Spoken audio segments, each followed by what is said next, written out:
Luigi Povinelli nacque a Carisolo nel 1926. In gioventù lavorò come pastore, boscaiolo, autista di camion di gelati, cuoco, gestore di un chiosco e di un bar. Poi la situazione economica della valle peggiorò, quindi scelse di diventare un maggiordomo presso delle residenze di nobili. Dapprima prestò servizio presso la contessa Cicogna. Alla sua morte prestò servizio presso altri nobili, grandi imprenditori, hotel di prestigio, fino a che, un po' per scommessa e un po' per migliorare la sua situazione lavorativa, entrò a far parte dello staff di Sua Maestà la Regina d'Inghilterra. Ora, alla veneranda età di 85 anni, guida, usa il computer, si collega con Skype con gli amici sparsi per il mondo e gli abbiamo chiesto di incontrarlo e di parlarci un po' di sé.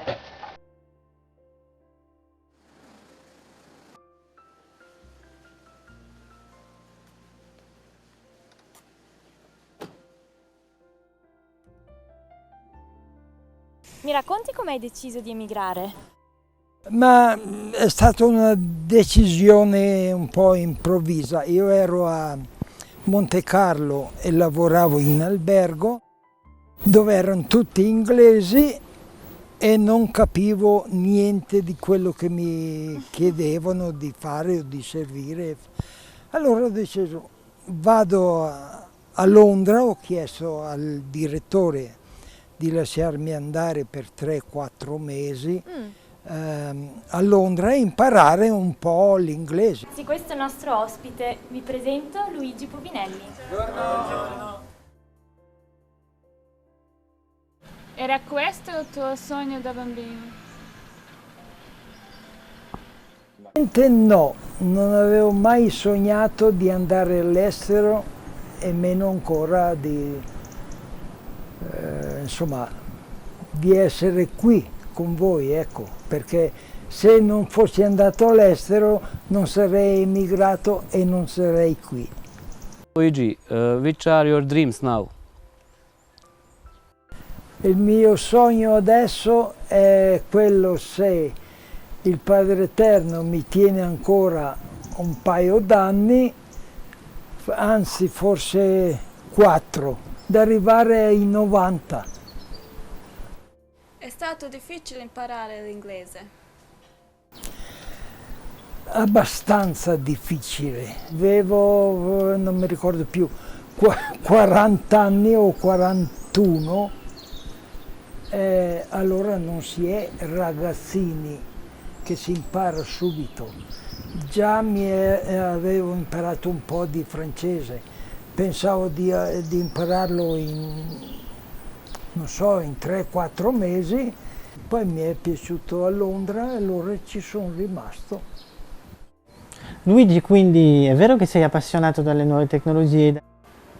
Questa non è una scelta, ma sono stato forzato a farlo. 14 anni fa mi sono ammalato, ho avuto l'operazione per un tumore.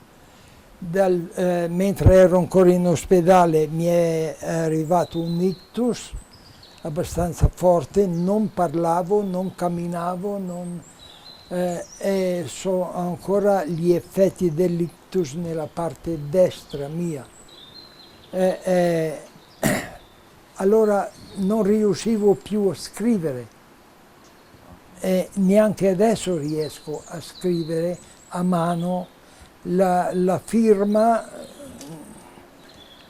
non la faccio proprio, scribocchi, ma insomma m'arrangio. Poi mio nipote a Carisolo aveva il negozio che vendeva i computer e mi è venuto in mente e ci ho detto: senti, dammi un computer vecchio che voglio provare perché è l'unico mezzo che mi permette di comunicare.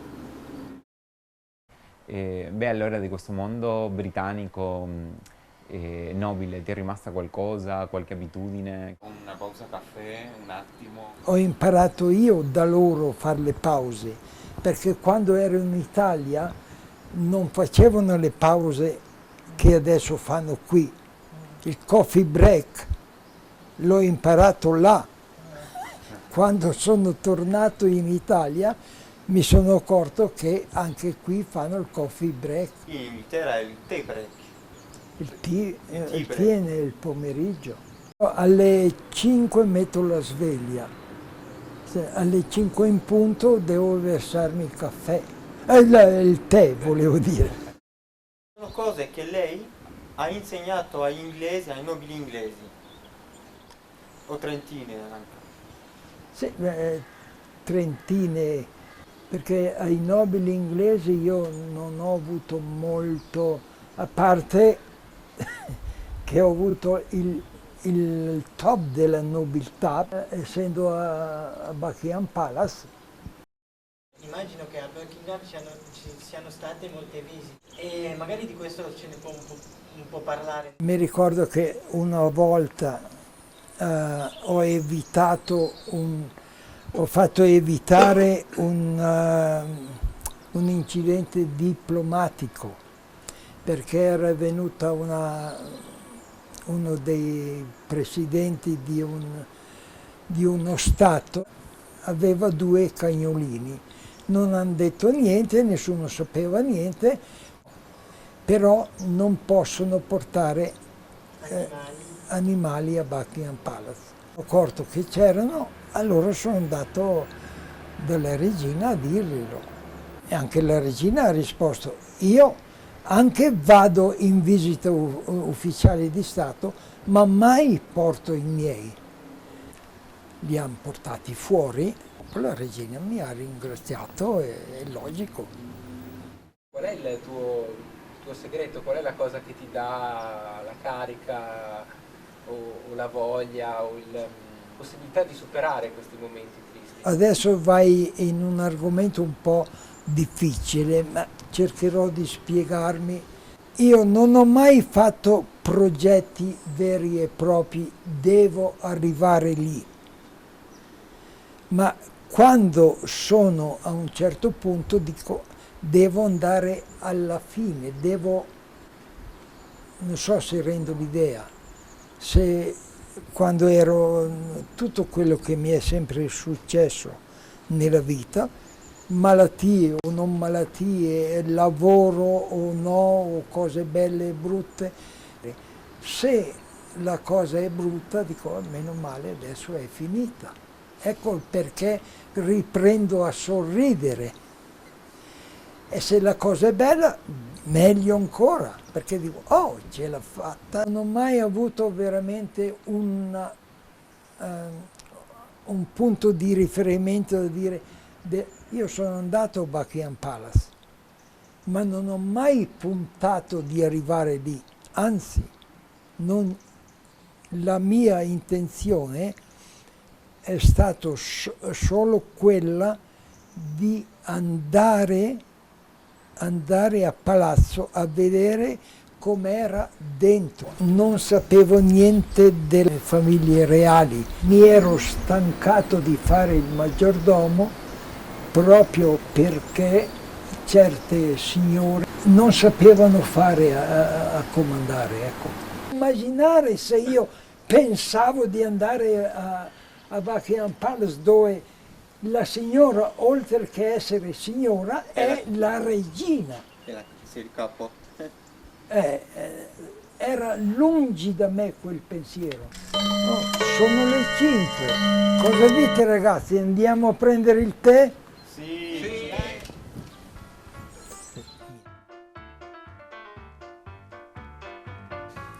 Di azione. Il latte prima, così vedi ne va poco, e poi aggiungi il tè. Prima il latte. Sarebbe così. Dai, azione! Vai. Allora Luigi, cosa hai imparato, cosa ti è rimasto dalla regina, da questo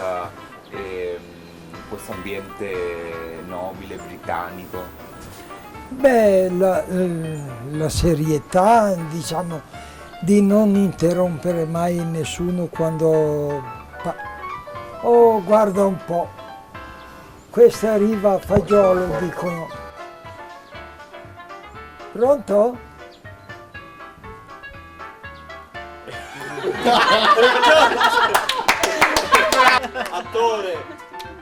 Cosa devo dire? No, suona il telefono. Suona, ok, dai. Quando We questo are retos. sei il tarocco di... Porco cane. Mi stavo toccando l'ufficio. Mi ha visto. Mi ha visto. Ti ho sentito per la verità. Quale? Ne moc. Ce la puoi spiegare? Ci puoi spiegare un po' come? Rifacciamo. Qualche uso che ancora nel tuo quotidiano fai.